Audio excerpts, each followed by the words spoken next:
श्री स्वामी समर्थ. चला तुम्हाला आज नवीन बाईंना भेटवते मी. हे बघा, त्या कोण आहेत ओळखा तुम्ही?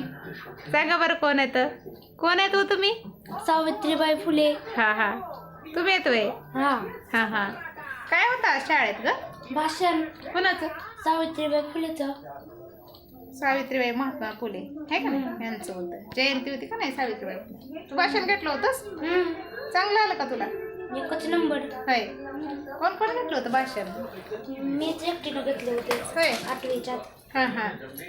असं निर्भीड व्हायचं आणि नवीन नवीन काय तर करायला शिकायचं शाळेमध्ये. म्हणजे माणसाच्या अंगात मध्ये निर्भीडपणा येतोय, घाबरत नाही माणूस कुठं जायला काय म्हणायला, हे का नाही? आणि प्रत्येक गोष्टीमध्ये भाग घ्यायचा. रांगोळीमध्ये, निबंधामध्ये, भाषणमध्ये, डान्समध्ये, गाण्यामध्ये, जसं येईल तसा भाग घ्यायचं. काय कुठल्या पण ह्याच्यामध्ये भाग घ्यायचा. चित्रकलेत तिला चित्रकला पण लय भारी जमते बघा. मेहंद्या जमत्यात.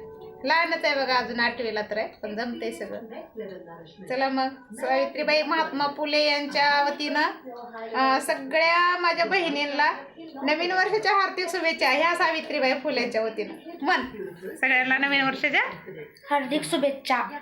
चॅनलला सबस्क्राईब करा. मन चॅनलला सबस्क्राईब करा. इकडं मन बघून म्हण की